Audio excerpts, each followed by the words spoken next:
Ba, kung ito ay totoo, nagsisi ako dati dahil merong inalok sa akin ng ganyan at hindi ko binili. Hapit yung patong, ang dami Okay, magkano nyo naman yung binibenta?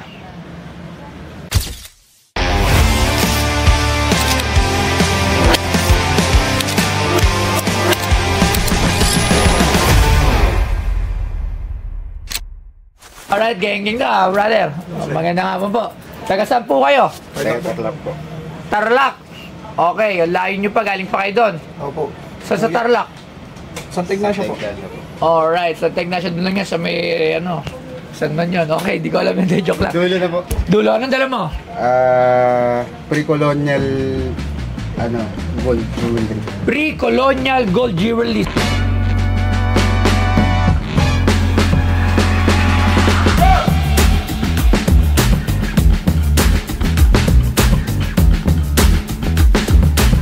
Ang Philippine Pre-Colonial Gold ay tumutukoy sa gintong alahas, kagamitan at artefakto mula sa panahon bago dumating ang mga Espanyol.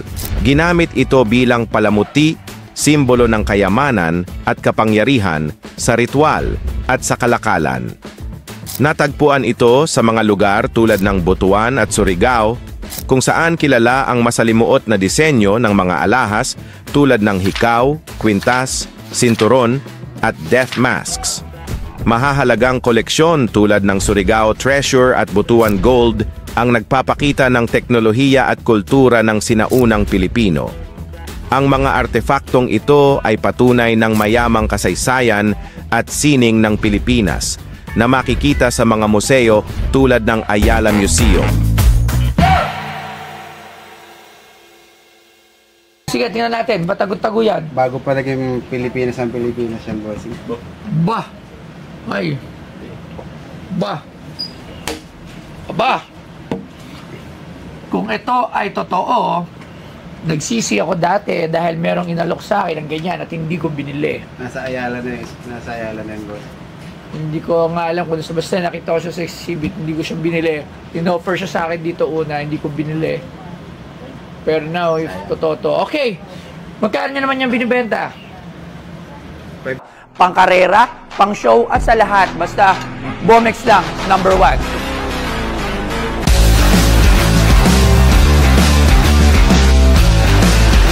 Pag ito nakakabit sa motor nyo, kalokohang hindi mapapalingon. Kaya kung may angkas yung kasabayan yung motor tapos hindi siya naka-Bomex, lilipat ang jowa nun. Pasok to sa lahat ng konsepto na nais nyo. At pwedeng pantrabaho, pwedeng pang karera, at pwedeng pang show. Dito lang yan sa Bomex. Si Toy Tumamen, geng, Bomex. 5 million, boss. 5 million? Siyempre, doon na tayo sa sobra. 5 million? Saan nyo ba nakuha yan? Nakuha yan sa ilog, boss, na nagko-connecta sa Zambales tsaka Tarlac. Sino nakakuha? Hindi, may nagbenta lang sa akin, boss. Kasi namimili ako ng mga alahas, may shop ako sa Tarlac. Alright. Alahero po kami sa Nabili ko yan, boss. Hindi ko alam, hindi namin alam kung ano yan. Nabili nyo lang ng per gram yan? Anong uri niya? 24 po. Dinala sa isang sikat na pawn shop. Sabi doon, hindi bababa na 22 karat. Okay. Eh, tinanong ko yung price doon, boss. Yun, nagkatawaran kami. Okay. Okay Kasi ang pre-colonial is masyado siyang iba pa yung mga design niya. Yung mga engraved niya, sir. Ito medyo pulido na to eh. I doubt na pre-colonial to Sa akin lang hindi pa ganoon kasi kapulido yung pre-colonial. May kita mo madaming flaws. Hindi siya masyadong perfect yung mga design. So, titignan ko lang.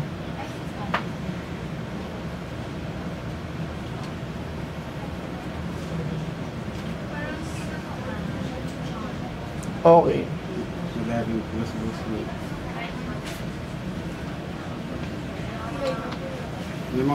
May mga buhangin pa dyan, boss. Di ko pa tinanggal.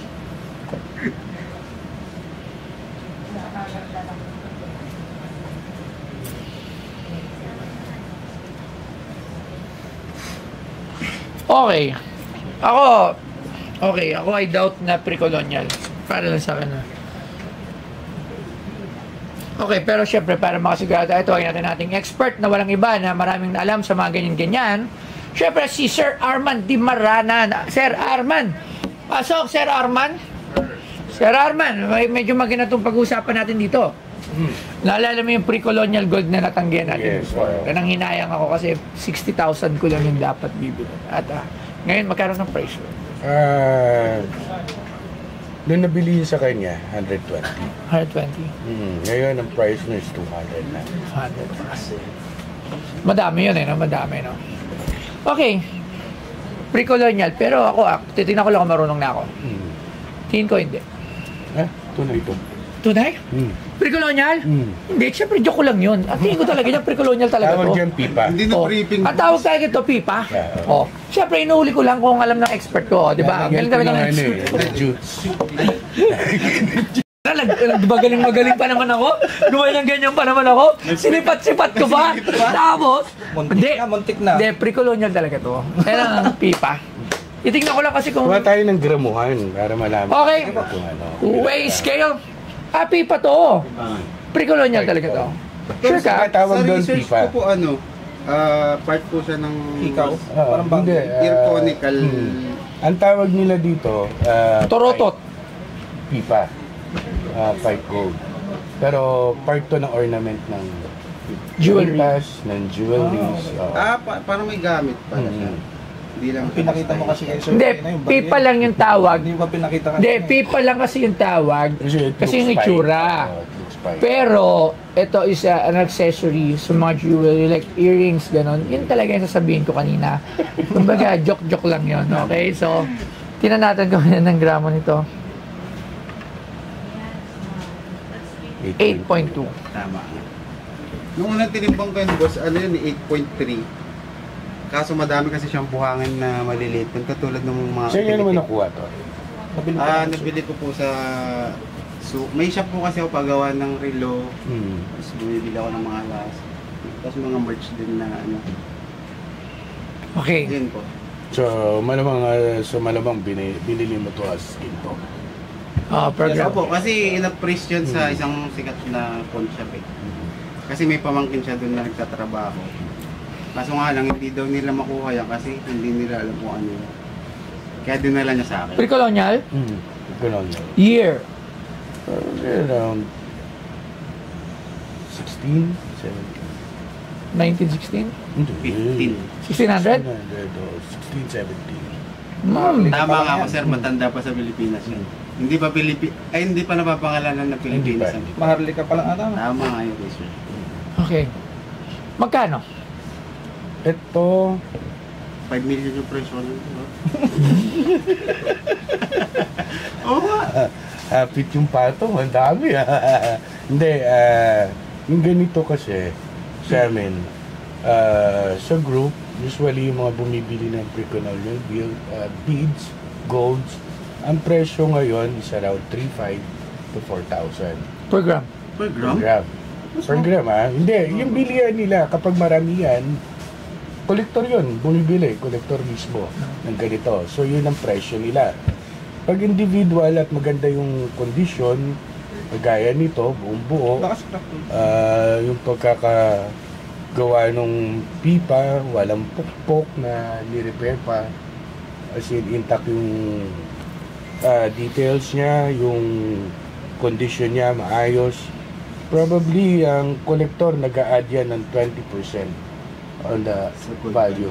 Yes, yun yung appraisal ng collector. So, magkano So, siya? kung 8.2 to, times magkano mo kinuha, palagay na natin na 3.8 ngayon. Mababa. Baba naman po siya. Hindi nga eh, yun nga inisip. Palagay lang. Sa palagay nga Lugi eh. na ako nun. Sa 3.8. Hindi, alam ko naman ang presyo ng gold eh. Madami siya Explain niyan, ko madami. lang sa'yo kung paano ko pepresyohan yon on the price na Dapat may kunwari, additional kunwari. na 20%. Kunyari 100k yan, may dagdag na 20k. 20%. Yun. So, yun ang Pero presyo. magkano to? 5 million plus 20%. Lumalabas kasi na alanganin sa 22. Alanganin Hindi. sa 22. Hindi po siya bababa ng 22. Oo. Ano Kaya po nga, yung test? alanganin siya ng 22, alanganin siya ng 24. Yan yung Ah, uri ng ginto niya. Nasa 23 karat po siya, pero Hindi. wala namang official na 23. Hindi. It's a 22.75. Yun. Yan, meron ganun na klase. Ayan nga, Mas kaya nga mataas sabi ko siya sa ng kanya. konti. Napag-aralan ko yan Alanganin eh. sa 22, alanganin sa 24. 22, Yan yung mga uri ng ginto. yung ganito is 22.75. Di ba ang 18K nakalagay 750? Hmm. Ang 24K 9999. Ito nakalagay 88.7. Pero syempre, invento ko lang yun. Okay. So 8.2 grams. Magkano yan? Hindi, magkano? Grams. Kasi ikaw, alam mo yan. Presyo ng Buyer ka ng mga colonial din eh. 43 times Calculator, please. times 20% plus 20%. Ito na. Hindi, kung ikaw na, yung sa'yo na. 2 million? Ikaw. Magkano ang presyo? Gano'n ba presyo ng dito? Bossing, 4 years na kami sa pamimili ng mga alahas. Siyempre, alam din naman namin yung presyo ng gold. Hindi, ikaw, magkano Pero hindi mo ba yung bibili ng 4.3 na per gram? Kalokohan yan. Siyempre, bossing. diba? Siyempre, nagninegosyo tayo. Diba? So, Alam ito ko yung, yan, oo. ito yung sa tunawan. 4 years ka na pala nabili. Mas 35. matanda pa ako sa'yo. Nagsimula ako ng gold business 1963. So, lumalabas na 3, 5, 26, Meron ka na nung boss? Oo. 3. Ako na kapag pinanganak sa tatay mo, boss.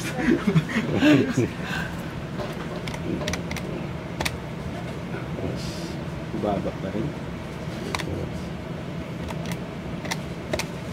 Yan lang siya.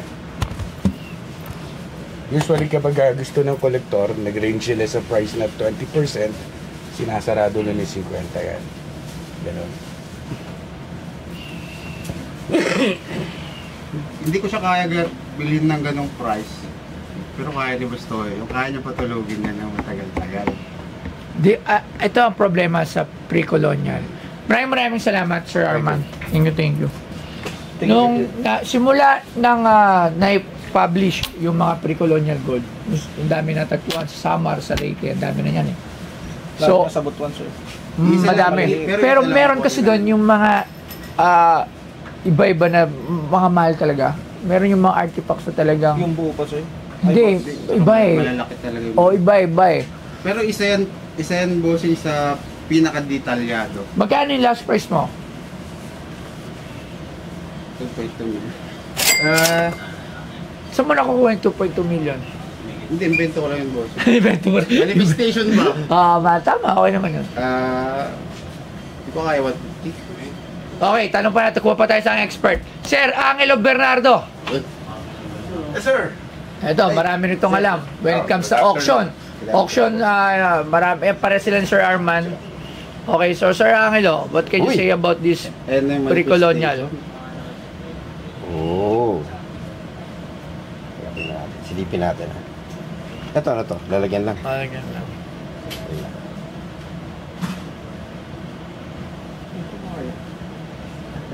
Okay. Mukha naman good.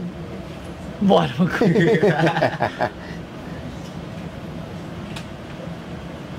Okay. Yung design niya, uneven. So, probably, ano lang to. Crude yung paggagawa, no? So, Ha? crude yung paggagawa. Anong crude? Hindi masyadong, hindi tuminaki na para magawa. Talagang handmade. Akala ko nga minaki na. Tinignan ko kanina yung gawa. Sabi ko, Ang panahon na yun, wala pang makina yan. Wala pa. Wala pang makina. okay. Yun. So, anong... 8.2 grams. Kung bibilin mo, Anong pwede- magkano ang price? Anong pwede mo idagdag? The price. Sabi ni Arman. Sa presyo. Okay. Well, ganito, actually kahapon lang, may nagbebenta rin sa akin ng pre-colonial. Although mas maliliit dito. Ang presyo nila is, 8,000 per gram. Binili mo. Hindi. Masyadong mahal. Sa 8,000 per gram. So, realistically, I think, kung as dealer, mga 4-5 Okay. per gram. Kasi nga, ang problema nito is, simula nga nung naging popular siya, Mas mura, 36.9. Oo, nung simula simula. nung naging popular siya, Marami ang na nag-surface. daming naglabas. Nung una, Wala. pwede pa siya Collection. pa-auction, pwede pang collection.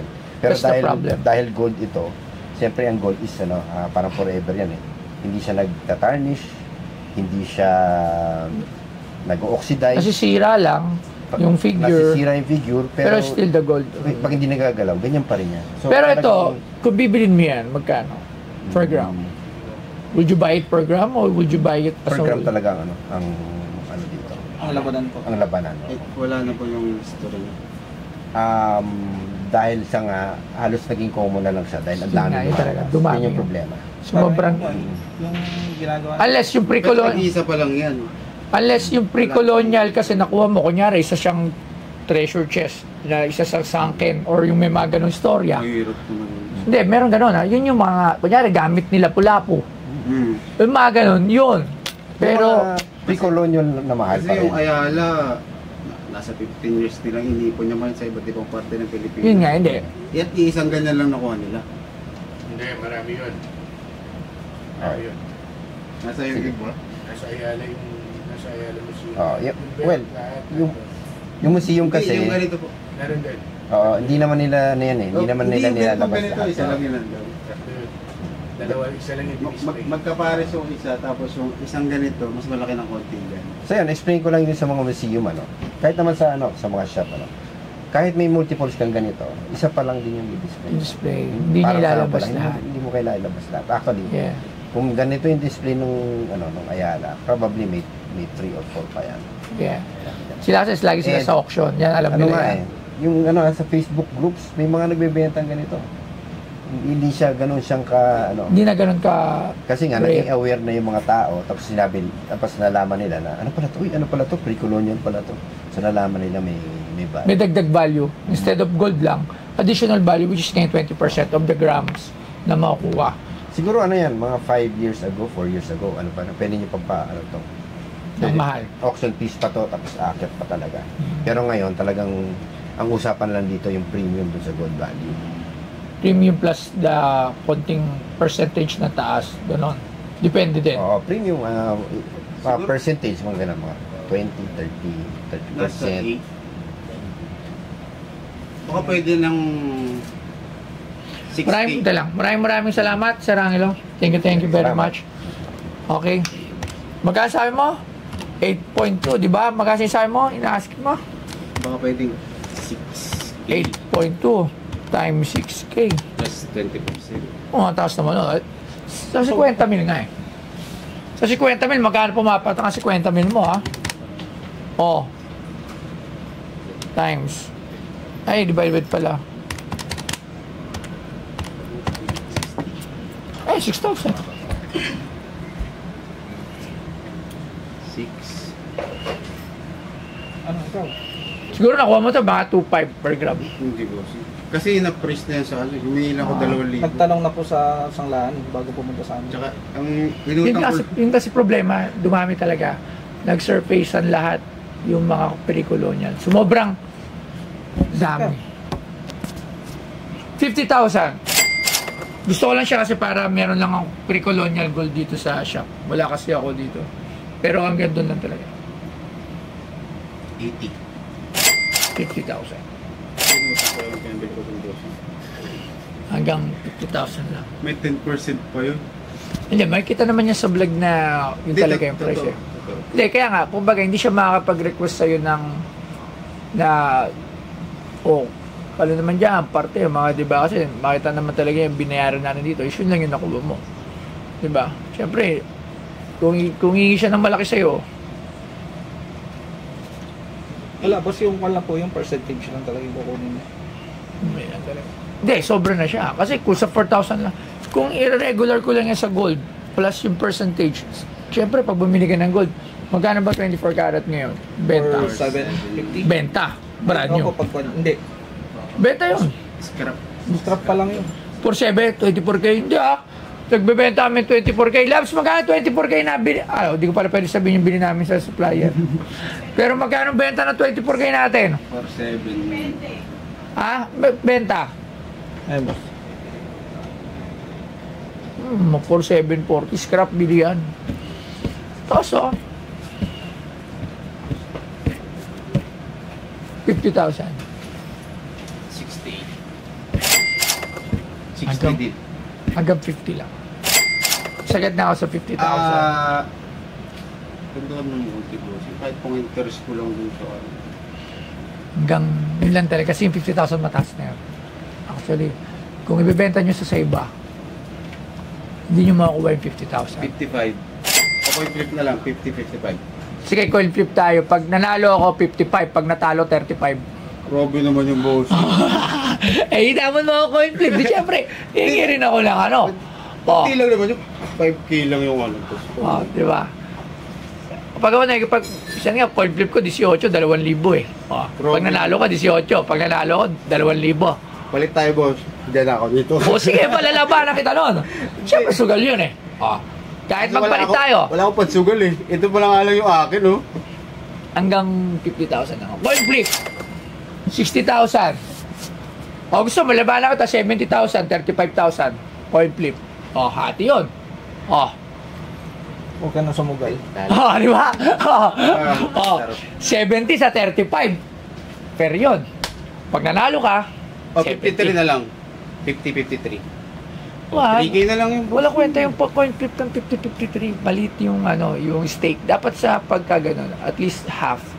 Kumbaga, pag nanalo ka, Pero malaking bagay panalo sa ka. akin. Na yun nga, Malaking bagay pero sa akin yung bossing. pag natalo ka, malaking bagay din. Pag nanalo ka naman, malaking bagay. Yun yung stake eh. When you gamble, syempre, dapat higher yung stake.